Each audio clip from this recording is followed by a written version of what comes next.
The frigid winds of Krista, 7 howled through the abandoned research station's cracks, carrying ice crystals that glittered like tiny diamonds in the dim emergency lighting. In this forgotten outpost on the edge of civilized space, silence had reigned for years, interrupted only by the occasional groan of metal contracting in the cold or the soft hum of backup systems running on their last reserves. Sierra had long stopped counting the days. The chains binding her wrists had worn grooves into her iridescent skin, darkening the natural blue luminescence that once flowed beneath her surface. Her species, labeled as empathic amplifiers in human documentation, had been among the first targeted during the Species War, when Earth Union Command decided that emotionally dangerous beings threatened human stability. She was the last of her kind in this facility, perhaps the last anywhere. Her large, pupilless eyes had adapted to the darkness of her containment cell, allowing her to see the frost patterns that formed intricate designs on the walls. Nature's art where human creativity had long abandoned this place. The scientists who once studied her had fled during the evacuation order, leaving her chained and forgotten. They hadn't even granted her the mercy of death. The silence broke with an unfamiliar sound, metal scraping against metal, a door opening somewhere in the distant corridors. Footsteps. Human footsteps. Sierra curled into herself, pressing against the cold wall. After years of isolation, the sound of another being should have brought hope. Instead, it brought only terror. Humans never came with kindness. Not for her kind. The footsteps grew closer, methodical yet cautious. When they stopped outside her cell, Sierra closed her eyes, not wanting to see the face of her executioner. The door hissed open, releasing a cloud of warmer air that momentarily fogged in the frozen room. "What the hell?" a deep voice muttered. Darian Kale hadn't expected to find anything alive in this abandoned station. He'd picked up an old distress signal while scavenging in the system, likely a malfunction in the station systems. Resources were scarce in the aftermath of the Species War, and abandoned outposts sometimes held valuable technology or supplies. As a former soldier turned drifter, he survived by collecting what others had left behind. What he hadn't expected was to find one of them, a living specimen of the species his own hands had helped exterminate. Reflexively, his hand moved to the pulse weapon at his hip. The movement made the creature flinch and curl tighter. "If you must kill, please don't make it hurt," the creature whispered, voice raspy from disuse, yet somehow melodic even in its brokenness. "I've endured enough pain." Darian stood frozen, weapon half drawn, looking at the creature. No, the person, chained before him, memories flooded back unbidden. Not the sanitized memories of victory that Earth Union celebrated, but the raw ones that haunted his dreams. The screams, the pleading eyes, the shaking hands of his fellow soldiers as they fired into crowds of beings whose only crime was experiencing emotions too deeply. Instead of drawing his weapon, Darian slowly kneeled. His fingers, calloused from years of survival, unclasped his thermal coat, the most valuable possession he owned in this frozen world. "You must be cold," he said, voice gentler than it had been in years. Sierra's eyes opened in shock as she felt the unexpected weight of the coat being placed around her shoulders. The heat of it, still carrying the warmth of a human body, made her shiver more violently than the cold ever had. "Why?" she managed to ask. Darian didn't answer. He couldn't explain the impulse himself. Instead, he examined the restraints binding her to the wall. Standard military-grade binders, but old models. He could break them with the right tools. "I'm going to remove these," he said. Just don't do anything. Whatever it is your kind does." Sierra watched in disbelief as the human returned with cutting tools from elsewhere in the station. Each movement he made caused her to flinch, expecting the kindness to transform into cruelty at any moment. That was the human way, wasn't it? To offer hope before taking it away? The restraints fell away with a metallic clank, revealing raw, discolored skin beneath. Darian winced at the sight. How long had she been here? Through the evacuation, through the ending of the war, through the years of aftermath? "Can you walk?" he asked. Sierra tried to stand, legs trembling from disuse. She collapsed almost immediately. Without hesitation, Darian caught her, his strong arms supporting her fragile frame. The touch, skin-to-skin contact after years of isolation, sent a jolt through Syrah that made her gasp. Instinctively, her empathic abilities awakened, touching the edge of his emotional state. She pulled back immediately, terrified of what he would do if he knew she had sensed his feelings. But what she had glimpsed confused her. There was fear, yes, but not of her. There was regret, deep and overwhelming. There was loneliness that matched her own. "I have food on my ship," Darian said, helping her toward the cell door. Not much, but enough to share. The journey through the abandoned corridors was slow. Every shadow made Syrah tremble, expecting Earth Union soldiers to emerge and reclaim her. But there was only the silence, the cold, and the steady presence of the human supporting her weight. His ship was small, utilitarian, clearly once military, but modified for civilian use. Inside, the temperature was merely cool rather than freezing. Darian guided her to a seat and rummaged through a storage compartment, producing a ration pack. "It's not much," he said, splitting the bland nutrition bar and offering her half. "Last one until I find more supplies." Syrah stared at the offering, uncomprehending. Half of his last food, given freely to a being his kind had tried to exterminate? "Why are you helping me?" she finally asked, accepting the food with trembling fingers. Darian looked away, focusing on the ship's controls. "I'm not sure I'm helping you. There's nowhere safe for your kind now." "There's nowhere safe for anyone," she countered softly. Something in her tone made him look back. Her large eyes held a wisdom that seemed ancient, despite her youthful appearance. "What's your name?" he asked. She hesitated. "Names have power." Her people believed that sharing a name created a bond that transcended physical boundaries. To give her name would mean trusting this human with a piece of her essence.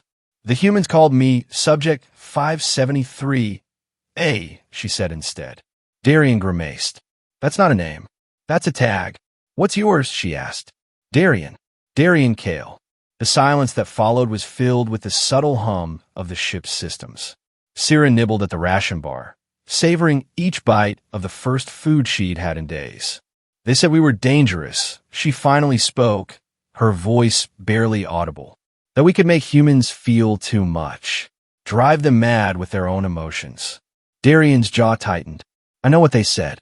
Is that why you fought in the war? Because you believed we were weapons?" His eyes, weathered by years of hardship, met hers. "I fought because I was ordered to fight.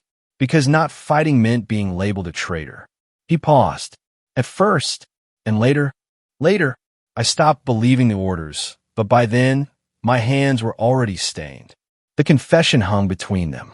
Syrah sensed there was more, much more, behind those simple words, but she didn't press.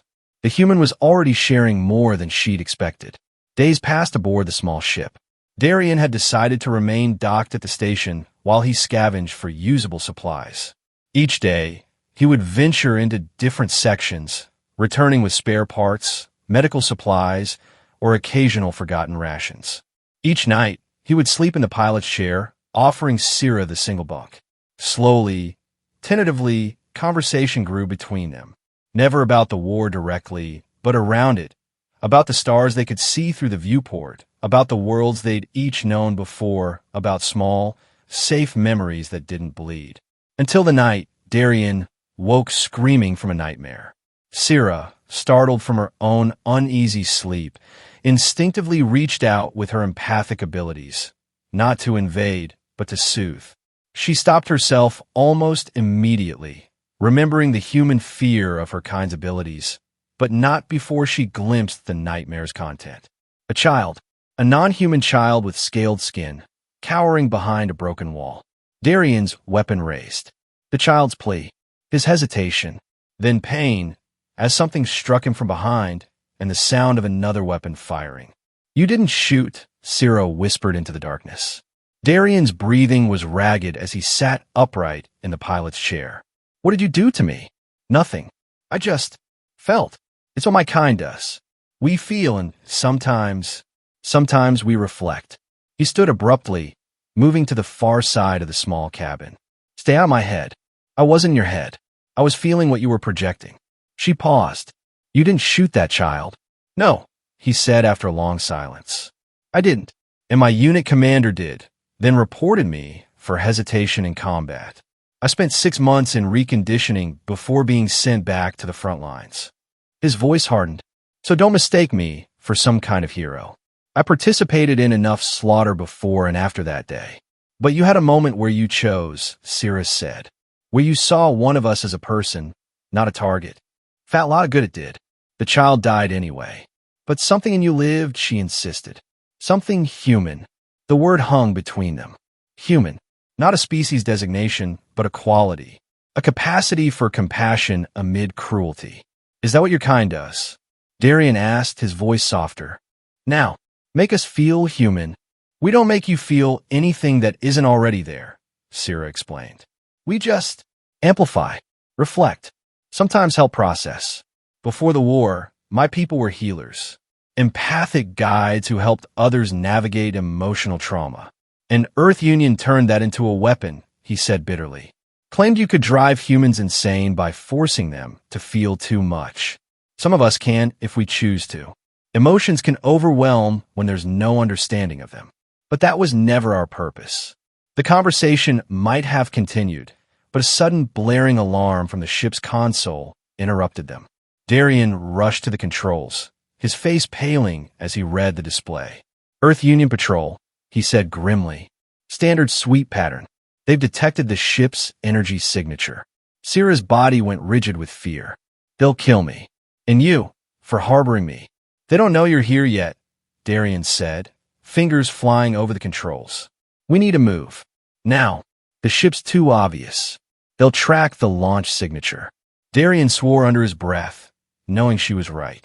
There's an old transport bay on the far side of the station. Maintenance vehicles, probably non-functional, but if we can get one working. The tunnels, Syrah suggested. There's a network of maintenance tunnels that connects the sections of the station. The scientists use them to transport subjects without crossing the main corridors. Darian looked at her with new respect. You know the layout? I memorized everything I could see or hear. Knowledge was the only freedom available to me. They moved quickly, gathering the minimal supplies they had. Darian armed himself with his pulse weapon and a salvaged stun baton. He offered a small blade to Syrah, who looked at it with hesitation before accepting it. I've never used a weapon, she admitted. Let's hope today isn't your first time, he responded grimly. The maintenance tunnels were narrower than Darian had expected, forcing them to crawl in some sections. The cold was even more intense here, away from the station's remaining functional heating systems. Syrah, still wearing Darian's coat, moved with surprising agility despite her weakened state. You're getting stronger, he observed as they paused at a junction. Your food helped, she said. And having a purpose. They fell silent as the distant sound of boots on metal flooring echoed through the station. Earth Union soldiers had arrived, and they were conducting a thorough sweep. We need to hurry, Darian whispered. How much further to the transport bay? 2 more junctions, then down. They continued moving, faster now despite the risk of making noise. The transport bay, when they reached it, was a cavernous space partially collapsed under the weight of ice that had formed on the exterior of the station. 3 ancient maintenance vehicles sat untouched, covered in frost. Darian moved to the nearest one, brushing away ice to access the control panel. Basic ignition system. I can bypass it, but it'll take time. Time we don't have, Syrah said, her heightened senses detecting movement from the corridor leading to the bay. They're coming. Darian looked around desperately. Hide. I'll create a distraction. Lead them away. They'll kill you. Better me than. He stopped himself. Just hide. Before Syrah could protest, he was gone, slipping back toward the corridor entrance with his weapon drawn. She retreated behind one of the vehicles, heart pounding so hard she was certain the soldiers would hear it. Darian positioned himself behind a stack of frozen crates near the corridor. As the first 2 soldiers entered the bay, he fired a single shot into the ceiling on the opposite side of the room. As expected, they immediately moved toward the sound, weapons raised. He slipped from his hiding place, heading for a side exit. His plan was simple: draw them away from the transport bay, circle back through the maintenance tunnels, then return to help Sierra with the vehicle. The plan failed when he rounded a corner and found himself face to face with a third soldier. The momentary surprise gave Darian just enough time to swing his stun baton, catching the soldier across the chest. The man went down with a grunt, but not before firing his weapon. The shot missed Darian but struck a pipe overhead, releasing a hissing spray of preserved coolant. The sound alerted the other soldiers, who came running. Darian managed to take cover behind a structural beam, returning fire when possible, but he was outnumbered and outgunned. A shot clipped his shoulder, spinning him into the open. He fell hard, weapons skittering across the floor. Looking up, he found himself staring into the barrel of a Union pulse rifle. "Traitor," the soldier holding it said. "Aiding non-human entities is punishable by death." "They're just looking for someone to shoot," Darian replied through gritted teeth. "War's over. But the killing never stops, does it?" "The purification continues," the soldier corrected. "Earth must be protected." "From what?" "Your own humanity." The soldier's finger tightened on the trigger, but before he could fire, a strange sensation washed over him. Over all of them. A wave of emotion so powerful it made their knees buckle. Guilt, shame, horror, what they had done, were doing would do. Their own emotions reflected back at them, amplified beyond their ability to suppress. Sierra stood in the doorway, her body glowing with a soft blue light that seemed to pulse in time with the soldier's heartbeats. Her eyes, usually so gentle, had turned to luminous pools of silver. "You fear us because we make you feel," she said, her voice carrying a resonance that filled the room. "But these feelings are yours. They've always been yours." The soldiers dropped their weapons, some clutching their heads, others falling to their knees. Their faces twisted in anguish as they experienced, perhaps for the first time, the full emotional weight of their actions during the war and after. "Stop," one begged. "Please stop." "I'm not doing anything to you," Sierra said, moving forward. "I'm simply removing the barriers you've built against yourselves." She reached Darian, helping him to his feet. His eyes were wide with astonishment, but unlike the soldiers, he wasn't incapacitated by the wave of emotion. "You've been facing your demons for a long time," she said softly to him. "They've only just met theirs." Taking advantage of the soldiers' disorientation, they retreated to the transport bay. Darian, despite his injury, managed to bypass the ignition system of the most intact vehicle. The ancient engines sputtered to life, vibrating the ice-covered floor. "Can you open the bay doors?" he asked, pressing a hand to his wounded shoulder.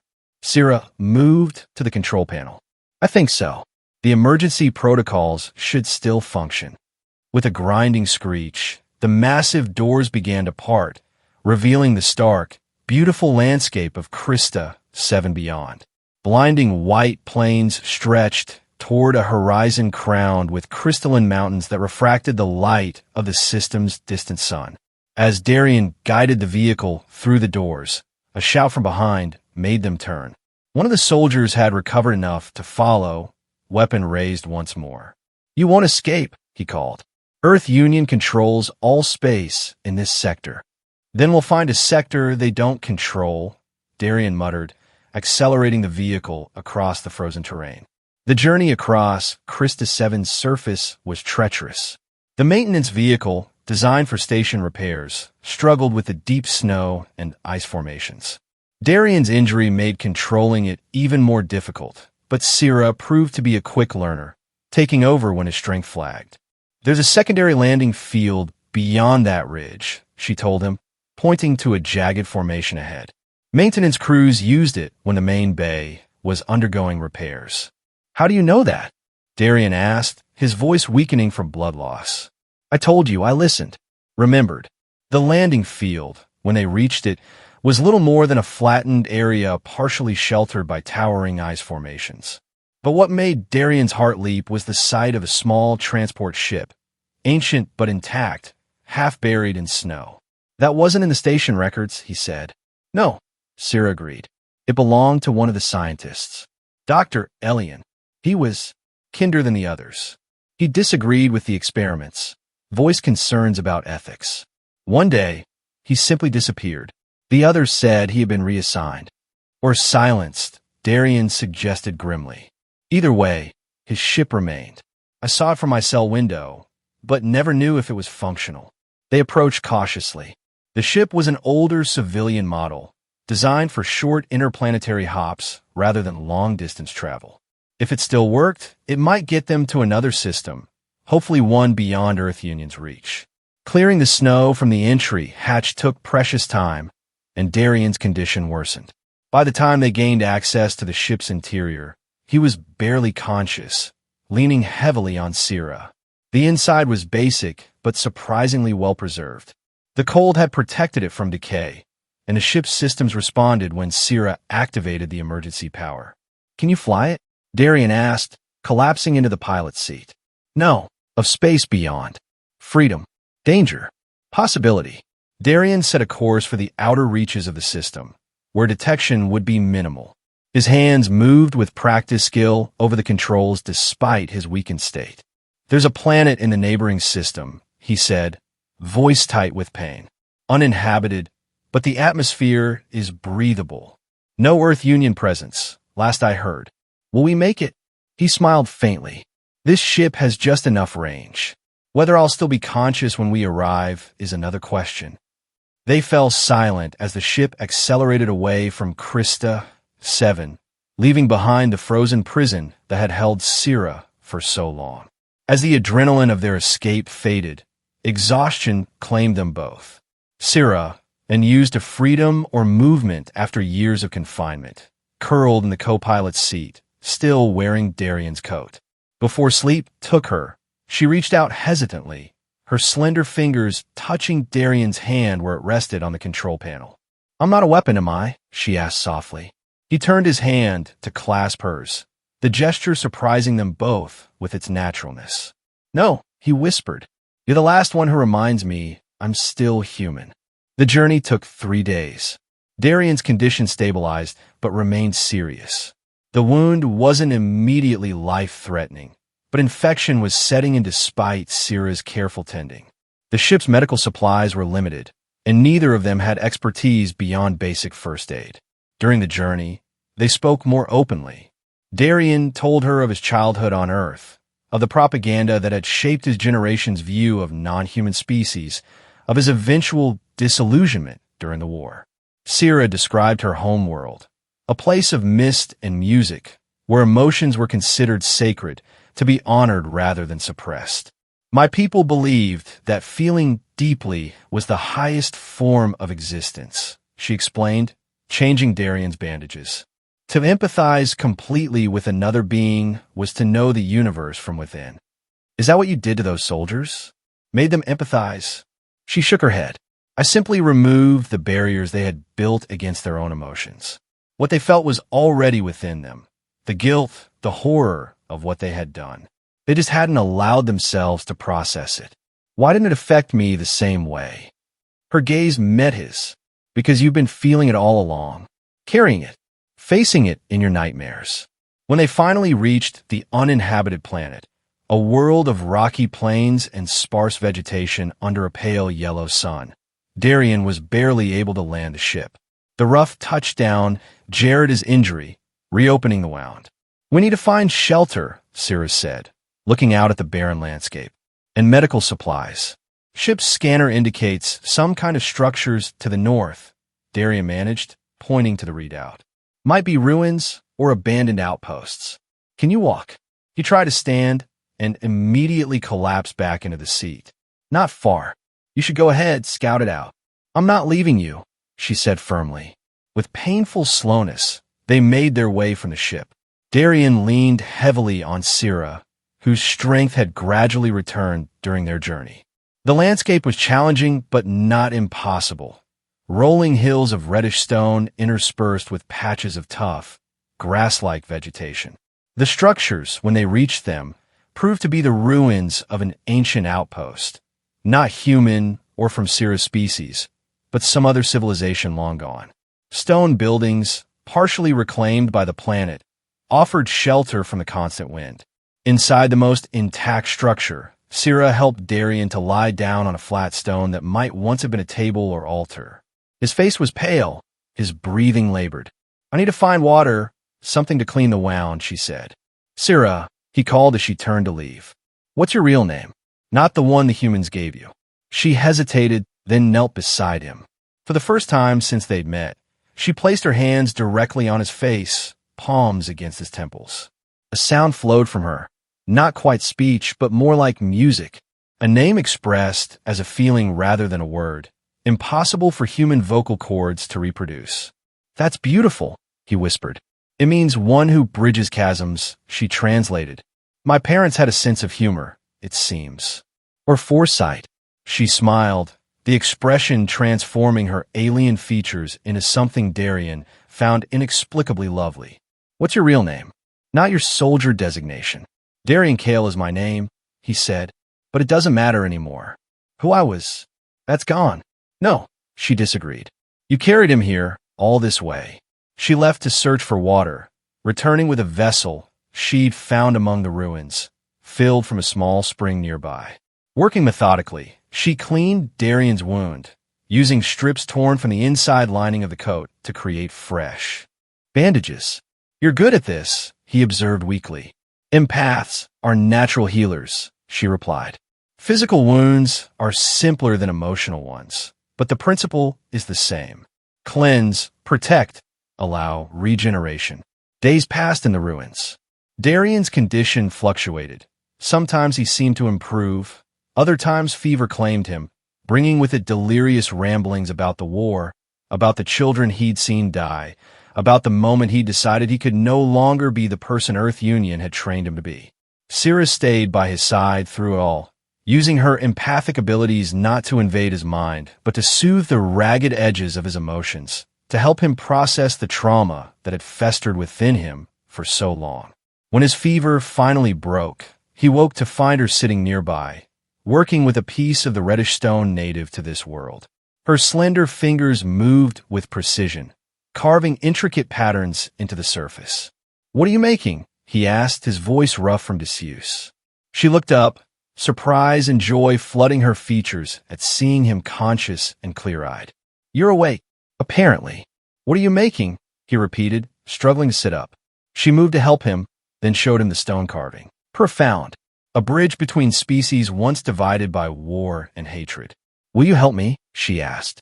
Darien took her hand, his large, weathered fingers entwining with her slender, luminescent ones. "Yes," he answered, the word carrying the weight of a promise, of atonement, of hope. Behind them, in the shelter they had made among the ancient ruins, Sira's finished carving stood on a stone ledge. The early sunlight struck it at just the right angle, illuminating the two figures, human and non-human, reaching toward each other across a divide no longer insurmountable. As they walked back toward the shelter hand in hand, Sira began to hum a melody from her homeworld, a song of mourning transformed into one of renewal. And for the first time since the war had stolen his humanity, Darien felt something long forgotten stirring within him. Not the absence of guilt, but the presence of purpose. Not forgiveness for unforgivable acts, but the chance to create something worthy despite them. It was enough. It was a beginning.